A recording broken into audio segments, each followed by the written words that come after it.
autour du programme de la refondation. Voalaza ho anatin'izay daholo ny zavatra mahakasika amin'izay programme de refondation zany. Ary rehefa resaka programme de refondation tsika dia anisan'ny zavatra betsaka anankiray anaovana zany fondation zany ny concertation. Ary efa mandeha amin'ny fotoana izao moa zany concertation des jeunes dia ho avy tsy ho ela ny concertation izay anomboka any fokontany anomboka any commune zany. Ao anatin'ny fikarakarana tanteraka sy fanomana amin'izay zay. Ny zavatra natao androany moa zany dia nampahafantarana ny mombamomba ny programme de mise en œuvre ny politique générale de l'État amin'ireto mpiaraka mantoka ireto partenaire reto ny tao anatin'ny firapan-tsakara no tanatin'ny gouvernement. Fa tao anatin'izay koa ny namelambelarana tanteraka ny mahakasika ny programme sy ny zavatra ho atao rehetra ny pitsipitsy rehetra moa zany ampaterana zany programme rehetrarehetra zany. Ny gouvernement dia miantsoroka ny fifandaliny amin'izany fanatanterana amin'ny programme de refondation zany. Anisan'izany ihany koa ny fanatanterana ny concertation ihany koa.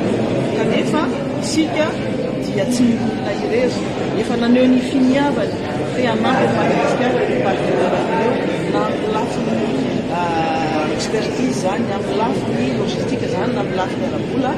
Dia zay anton'izay noho ny nanaovana an'ilay dalatabatra boribory mba hitana hoe inona ny ataony rapatsakana dia inona ny ary koa miazo zareo atao ihany koa mba tsy hoe zavatra anankiray daholo no mba ataony zareo amin'ny sehatra anankiray fotsiny dia famaninana zany hoe misy efa manao ity zavatra ity, efa misy manao fanamina ity, efa misy manao ny fanofanana ity ohatra dia izany ny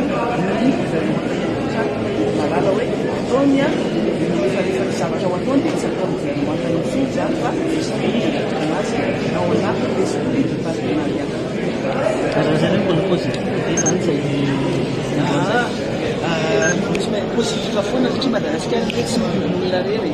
Ary araka niteny teo hoe amin'ilay fifandraisana tsy hoe Madagasikara ohatran'ny position atramin'izay foana fa Madagasikara dia sarotiny amin'ny fiandrianany ary ny fahaleovantenany dia nametraka ihany koa hoe isika dia sarotiny ary saro-piaro amin'izay fiandrianana izay dia mifamoizan'izay zany fifanampiana sy le zavatra resahana fampizarana foana moa zany hoe co-création sy co-construction. Raha matomiditra miresaka ilay fikanondrom-pirenentsika misy ny concertation des jeunes atao anatin'izay fa tsy tazana ny FFKM tato ato ilay fotoana lavalava zay. Ataony FFKM aloha zany tamin'iny concertation des jeunes reny sy tena moa zany tao. Ny FFKM moa zany tsara nytanterana tsara fa izay tsy amaly hoe inona ny antony na tsy antony hoe tonga bibebe na tonga vitsivitsy fa mbola lancement ihany koa ilay iny zavatra iny fa tsy mbola hoe efa tena ao anatin'ny fotoanany tanteraka mbola lancement ny concertation des jeunes tafiditra ao anatin'ny pré-concertation anaovana le tena fotoanandroa izay anomboka tsy ho ela ho iaho izay anomboka any amin'ny vokotany fa raisina manokana ny tanora no ny antony manokana dia nanaovana concertation manokana ireny satria araka ny voalaza ny anatin'ny programme général politique générale de l'État dia nambarany fioany fanavoadana ny république fa ny tanora dia soratany amin'ny teny latsiny zay faire de lance du changement.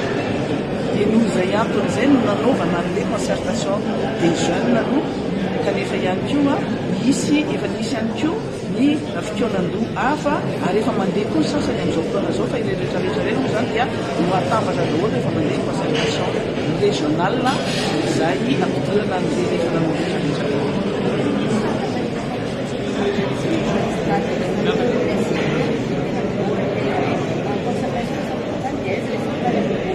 Ny concertation raha ohatra ka mijery ny programme ianareo programme izy zany anatin'ny programme iny dia volana tao zany ohatra dia tena manomboka concertation kanefa noho ny inao zany etaeta ny filohan'ny farakolobiky hoe aleo atoloko daholo zay afaka Tam'ilay loto zay fa manao anatrehany zavatra maro zavatra avy eto firenena dia ho alefa tokoa ilay izy dia eritreretinay alefa amin'ny volana iny ny fanokafana ary izay moa zany dia matena hoe efa manefa nanomboka dia concertation efa nanao tany a vakotafaritra vakotakaratra any communany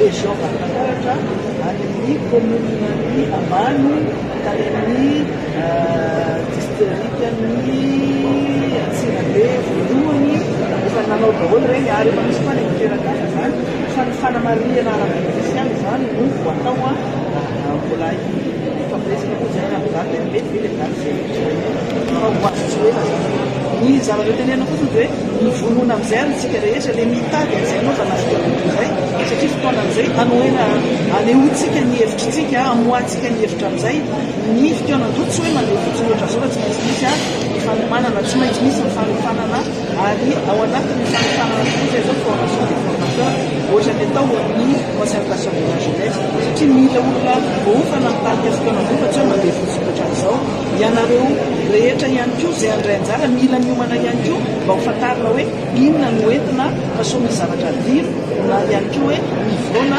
amin'ny zavatra tsy mifanotro sy mifanaraka amin'ny filanana ihany koa izy. Actuellement au niveau de la primature.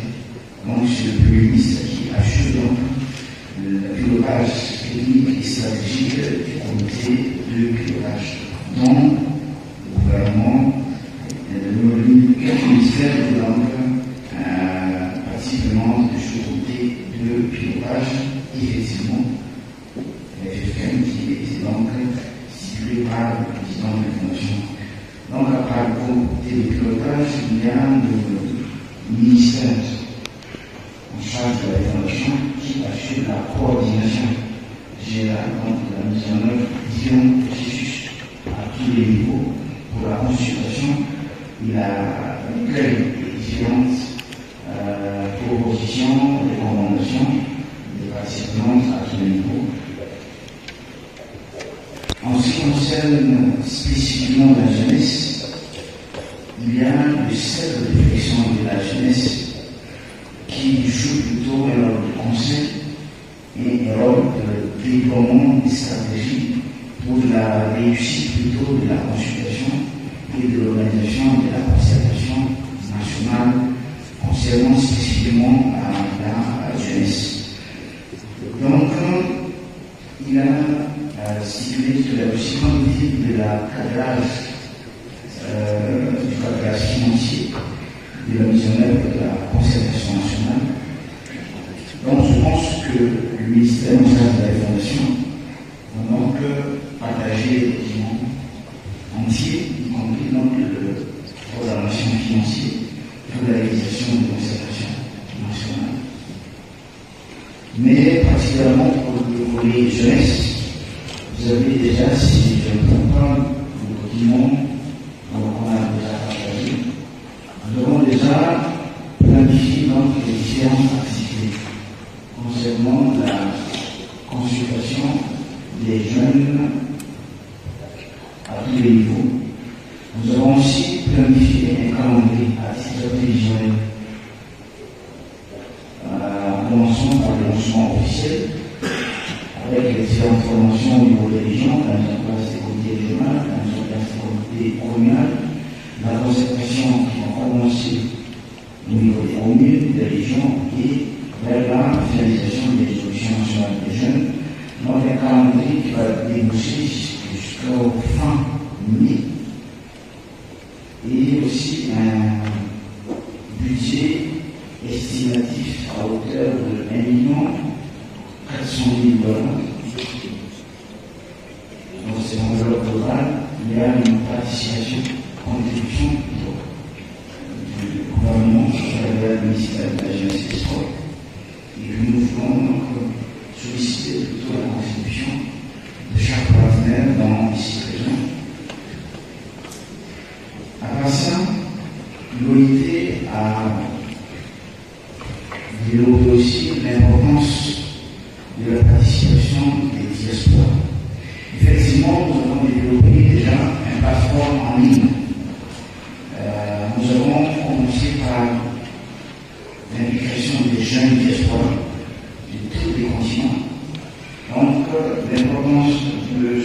cette plateforme, c'est que impliquer directement les jeunes diasporas dans les processus de consultation à tous les niveaux. Le rôle de cette plateforme aussi, c'est que de recueillir les propositions et les résolutions de chaque plateforme des jeunes, chaque continent, et d'impliquer leur contribution dans les documentations nationales, surtout pour la jeunesse, aussi bien que pour la conservation impliquant les forces vives de la nation. Donc nous espérons que ces plateformes seront donc dynamisées et développées en marge plutôt des organisations de la conservation citoyenne. Et enfin, en ce qui concerne donc la coordination en général de la conservation nationale, je pense que Mme la ministre, à la fin de cette réunion, nous allons partager l'esprit et surtout les stratégies en ce qui concerne la coordination en général du processus de la conservation nationale. Merci. Permettez-moi d'abord, avant toute chose, ma profonde gratitude à chacune et chacun d'entre vous pour contribution, aux analyses, mais surtout votre engagement pour moi une conviction politique, celle que la refondation de notre République n'est pas seulement nécessaire, elle est possible.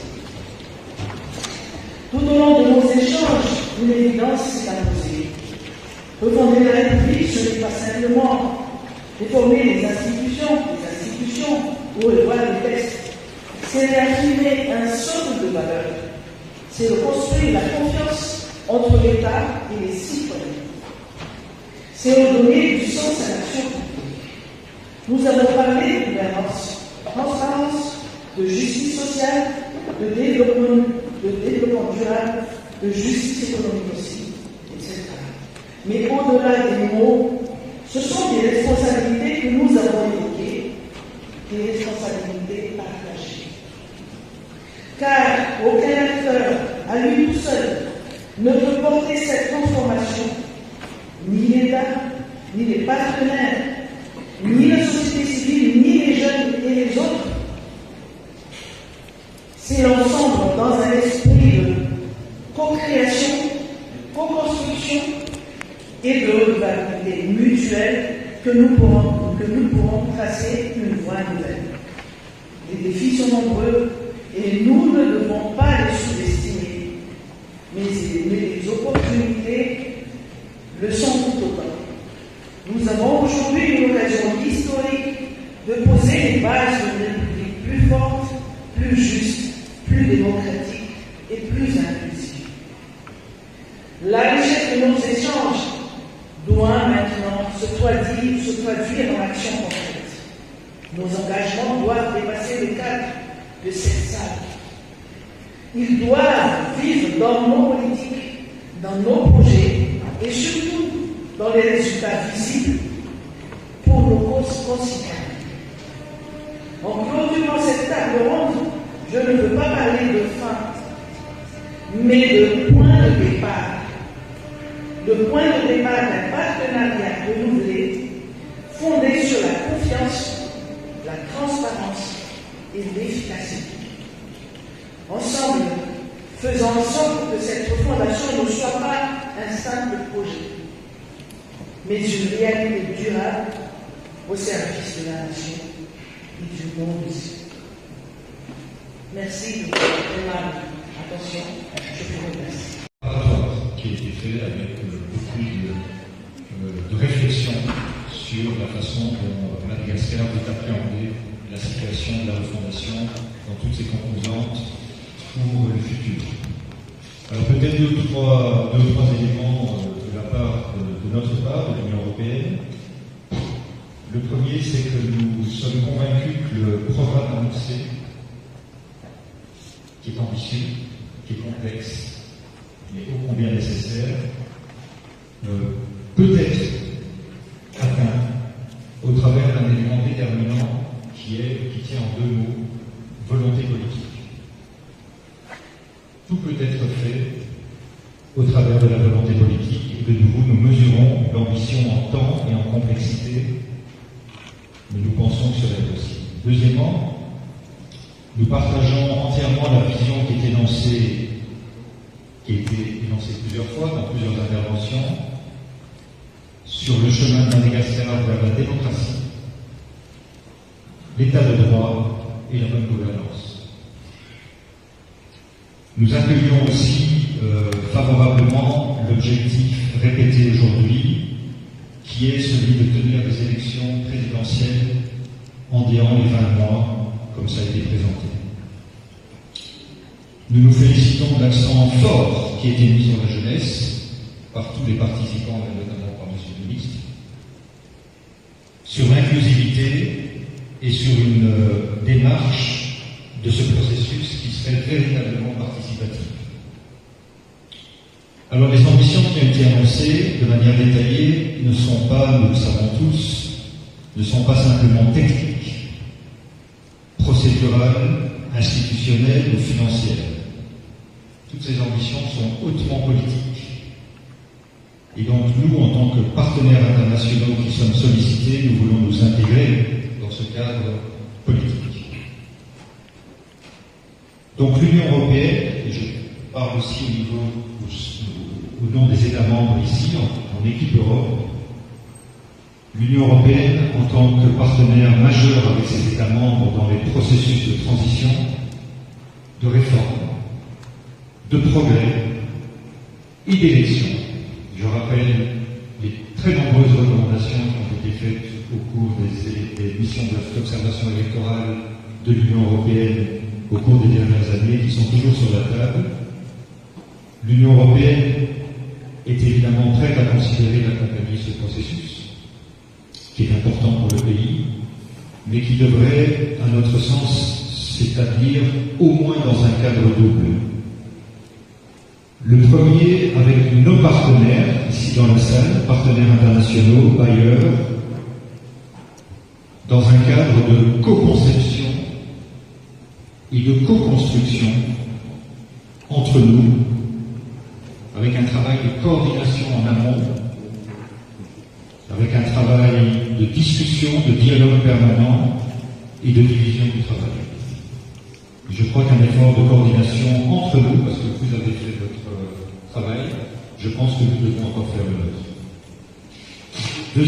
Deuxième élément de ce cadre, le cadre de coopération avec vous, avec les autorités nationales, dans toutes leurs composantes, qui serait alors un cadre de cogestion, puisque vous avez parlé de redevabilité, un cadre de cogestion avec les autorités compétentes pour assurer l'atteinte de tous les objectifs exprimés.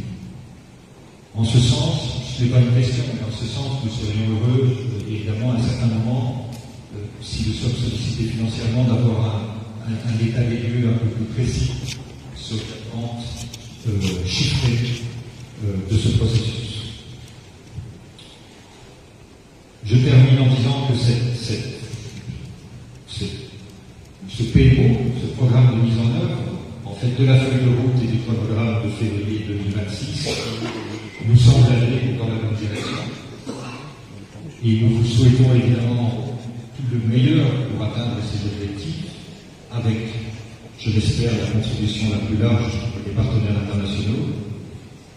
Et peut-être une toute petite question, c'est étant donné que ce processus va durer 20 mois environ, étant donné qu'il y a une grande ambition et une grande complexité, quelles sont les structures régulières de coordination qui seront mises en place afin de s'assurer que ce processus, comme je le disais, hautement politique, puisse être accompagné de manière optimale par les partenaires internationaux dans un cadre commun.